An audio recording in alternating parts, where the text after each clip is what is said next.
Hello, my name is Nick Bright, scholar of East Asian religions. And I'm Proven Paradox, a guy with a lot of questions. And you're listening to Bright on Buddhism, a podcast where we discuss East Asian Buddhism, answering listener-submitted questions from listeners just like you, and introducing concepts of Buddhism that you may or may not be familiar with in a casual, conversational setting. Enjoy. Here, I heard the Buddha give a sermon earlier today, and I can't quite make sense of what it meant or why he said it. What was the sermon about? I can't really tell. It seemed to have been a series of beautiful sounding syllables strung together in a chant that, while unintelligible, still made me feel like I had gained something from being there to hear it. What do you feel like that you gained? On the one hand, I gained inspiration to find out the meaning of that sermon, which is why we're talking now. On the other hand, I also felt the mood of the audience change for the better. It was like the Buddha knowing what each person needed to hear, and knowing that no real words were right in that moment, elected to make divine sounds, which were enough to delight everyone present. It sounds like it was a beautiful incantation. Hello, and welcome to this week's episode of Bright on Buddhism. This week, we will be discussing dharani. What are dharani? What is their doctrinal significance? What are some famous dharani and their usages? We hope you enjoy. So, what are dharani? Dharani are special incantations or phrases that are used in Buddhism, particularly in Mahayana and Vajrayana Buddhism, and they're used for their special ability to enlighten, to pacify the deceased, to purify spaces, to generate merit, or to call attention of divine beings for a ritual. However, dharani can be seen in the early texts for all major branches of Buddhism, as many of the Pali Canon texts, many of the Taisho Canon texts, and many of the Tantric texts have a dharani at the beginning or at the end to consecrate it or to celebrate the sermon or the doctrine contained within the sermon, or to implore the reader to do something with the text itself. The definition of dharani is really quite wide, and it often overlaps with the definition of mantra, which we've talked about before. Dharani can be long or short, they can be authored for specific purposes, and they can sometimes overlap in function and in usage with mantra. Sometimes Tibetan Buddhist traditions will even argue that dharani are a type of mantra. If you remember, mantra is a phrase that is used most often in Vajrayana and esoteric Buddhist schools, and this phrase is supposed to possess you of the nature of Buddhas whenever you say it, just like whenever you make the body poses or the sacred geographies, as in mudras and in mandalas, respectively. This is supposed to create a non-dual relationship between the practitioner and the Buddha themselves. So while there are many important similarities and differences between dharani and mantra, which we should discuss, one important similarity to hone in on is that they are both preserved in Pali or in Sanskrit, even when the sutra or the text that they come up in has been translated into Chinese, Korean, or Japanese. That means that while the rest of the sutra will be translated for meaning into these different languages to make the doctrine in them intelligible to the reader, the dharani or the mantra will be transliterated for sound in most cases. That plays a huge role in the doctrine, which we will discuss shortly. The semantic meaning of dharani, in most cases, is actually kind of pointless. They sometimes have intelligible meaning. For example, there's one at the end of the Heart Sutra, which we have read and discussed, and if you remember, that one reads, Gate gate, paragate, parasamgate, bodhisvaha. This means, gone, gone, everyone gone to the far shore, rejoice. However, most of the time, dharani are completely unintelligible, and that is because it is the order of the sounds, or the syllables, that matters most rather than the meaning behind them. Mantras, on the other hand, can be preserved for meaning in some cases, though not all. The most famous mantra in the Western imagination, Om Mani Padme Hum, is associated heavily with Avalokiteshvara, the bodhisattva of compassion and mercy. The meaning of the phrase is debated, but it's still more or less intelligible. It means roughly, one from the jeweled lotus, or jewel lotus one. Some say it's a celebratory title or an epithet for Avalokiteshvara, and others say that it's referring to the activity of Avalokiteshvara coming to rescue somebody whenever they call out his name. Additionally, the Nenbutsu from Pure Land Buddhism is considered a mantra as well. It has no Pali or Sanskrit variation that we know of, and its meaning is praise be to the Amida Buddha. Another commonality that is shared between dharani and mantra is their use among both the lay Buddhist community as well as the monastic community.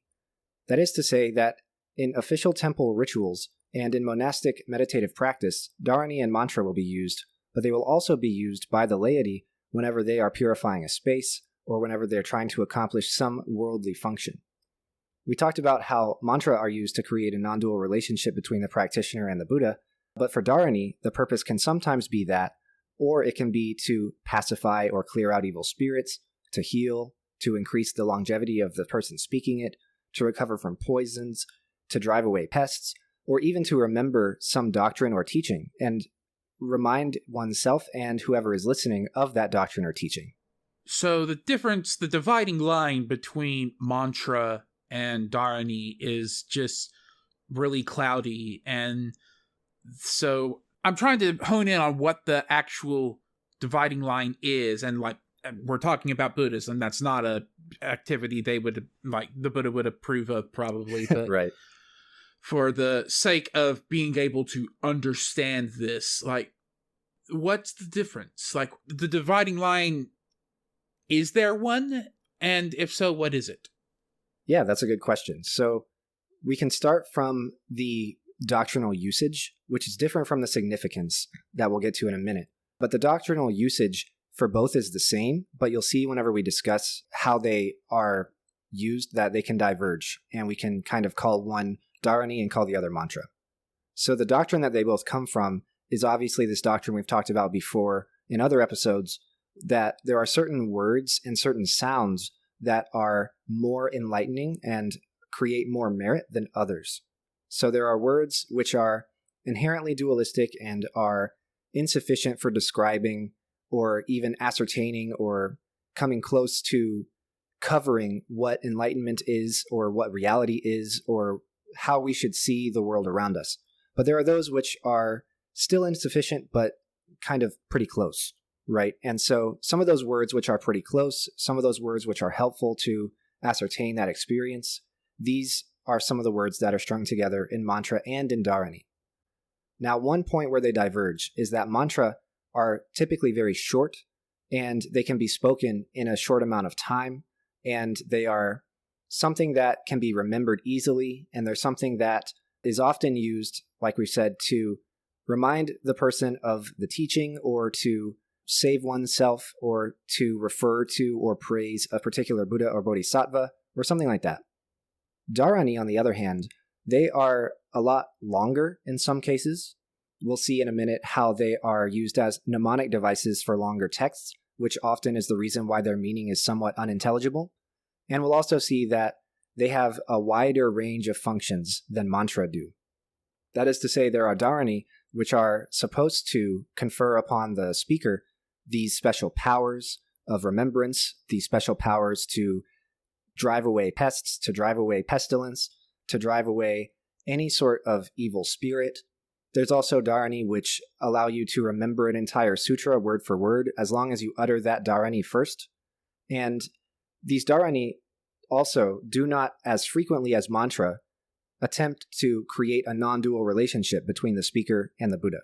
Mantra are one of the three secrets of esoteric Buddhism, the other two being body poses and mudra, and sacred geography or mind and mandala. And so those are all an attempt to create a non-dual relationship and manifest and realize a non-dual relationship that already exists, whereas dharani can be thought of sometimes as tools for specific this-worldly events, this-worldly functions, this-worldly benefits. And so in that regard, they're a little bit more complicated and longer form, and they have a little bit of a weirder position in the texts, which we'll talk about in a moment. Let's make that moment right now. So what is their doctrinal significance? So this is another important difference point between mantra and dharani. Like I said before, mantra are used to invoke the Buddha and to realize a non-dual relationship between the person who's speaking and the Buddha. And it can also call upon the bodhisattvas or the Buddhas to save somebody if they're in trouble. And dharani have a much wider range of function. They are magical incantations or spells, and they are also mnemonic devices which will condense the teaching of a longer sutra into a smaller and easier to remember sort of phrase. Even though it's still longer than mantra, it's a matter of taking a very long discourse by the Buddha and condensing it so that it can fit on, for example, like 1 page instead of 100 pages. So this usage is very, very important for dharani.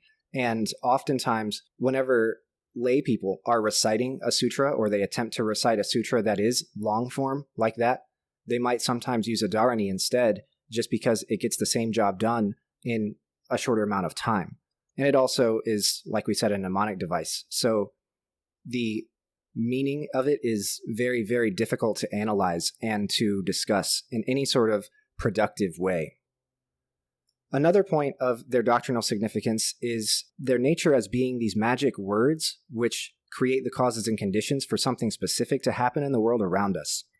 In this, they reflect doctrines in all local religions where Buddhism has traveled. So we've talked about in the past how Buddhism has a very unique and very interesting way of localizing to the indigenous religions or the folk religions that are taking place wherever it shows up to. Dharani come to function inside of those localized cosmologies. In local Indian, Chinese, and Japanese religion, pre-Buddhism, before the arrival of Buddhism in these places, there can be found a cosmology of spirits that inhabit the natural and the human world.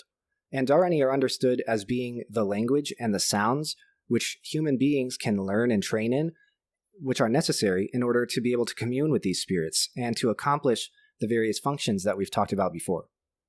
In Buddhism, there is originally the cosmological presence of hungry ghosts and hell-dwellers, and also Hindu deities, and later we can see the presence of nature spirits, spirits in charge of illness and harvest and fertility, and so on and so forth.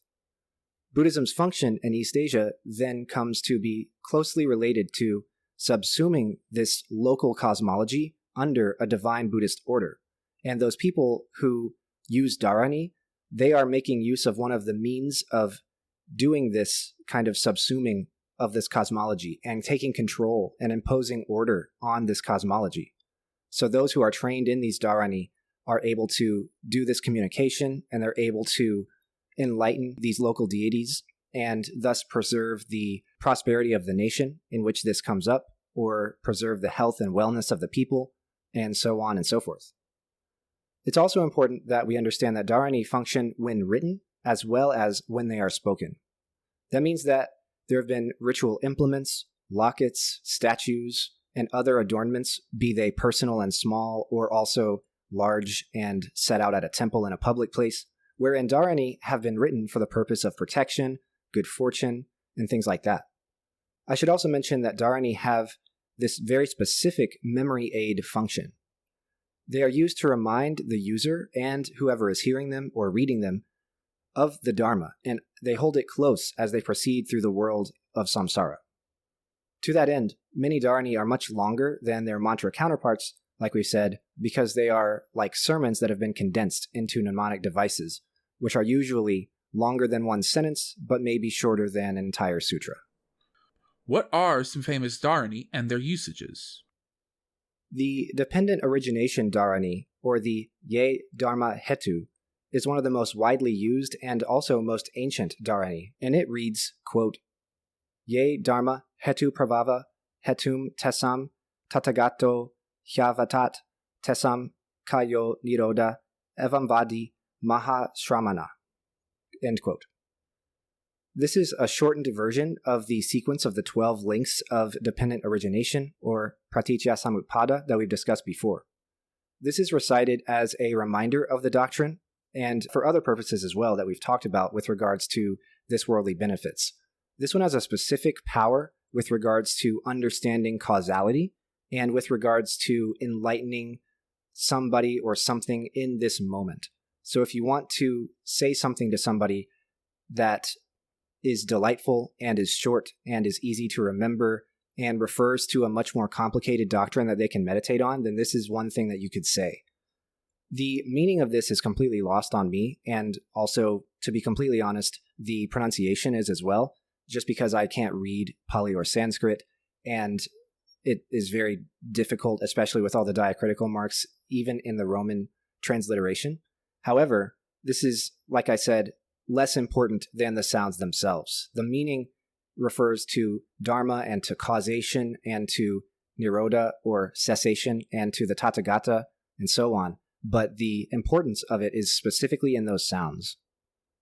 Another popular dharani comes up in the Chinese and Tibetan tradition, is specifically in the esoteric Buddhist tradition. It's a mnemonic of the Chunda Sutra associated with the female bodhisattva named Chundi. This dharani is commonly representative of the attainment of Buddhahood and complete enlightenment. In Sanskrit or in Pali, we've seen this before as Anuttara Samyak Sambodhi. My professors in Buddhism like to call this supercalifragilistic Buddhism, or supercalifragilistic Buddhahood. This dharani reads, Nama Saptanam Samyak Sambuddha Kotinam Tadyata Om Kale Kule Kunde Svaha. That pronunciation might have been a little bit butchered because I just can't read or translate, and I don't know much Sanskrit or Pali.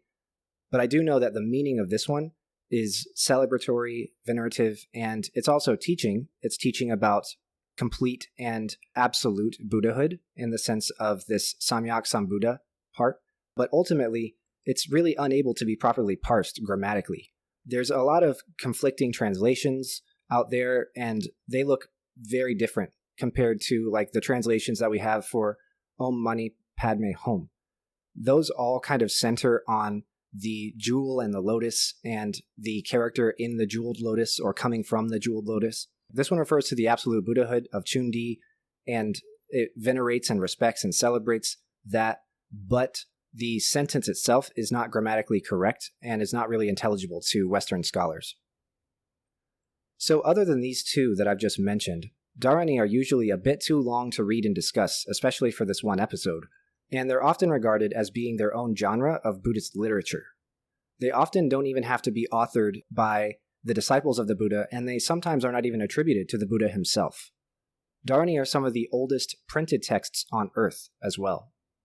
That is to say that they are the oldest texts which were made by means of a printing process and not by means of handwriting.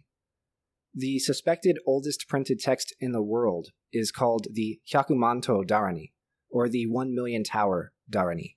The printed text of this dharani was a transliteration of the Vimalasutta Prabhasa Mahadharani Sutra, or in Japanese, the Mukujoko Dai Dharani Kyo. This one is important because in 764 Common Era, Empress Shotoku of Japan commissioned the printing and circulation of 1 million copies of these texts and the accompanying pagodas that go with them. The way that these were made is that the text would be printed on a small sheet of paper, and then it would be rolled up, and it would be put inside of a miniature pagoda, which was a replica of the 5-story pagoda at Horyuji, and these little tiny pagodas would be sent all over the world. Theoretically, in line with the title, 1 million of these were made. 1 million do not survive to this day. I think that there's less than 50,000 out of circulation and less than 50,000 at the Horyuji temple. So that means that grand total, there's probably about 80-ish thousand on the high side and maybe about 40,000 on the low side. But they are still so ubiquitous that, in fact, my university actually has a copy of one of them. The purpose of creating this dharani was to follow the Buddha's instructions and the Mahayana practice of creating stupas over the remains of the Buddha and over the texts which contain the Dharma and the doctrine, so that you could venerate and respect the text.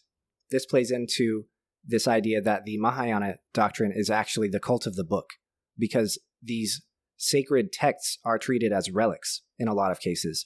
So they're not only important for what they say and what the actual text means to the reader, they're also important as these holy existences, these holy objects, which deserve to have stupas built over them and deserve to have rituals done over them and deserve to be copied and printed and circulated all over the world for the sake of teaching and for the sake of following the Buddha's instructions.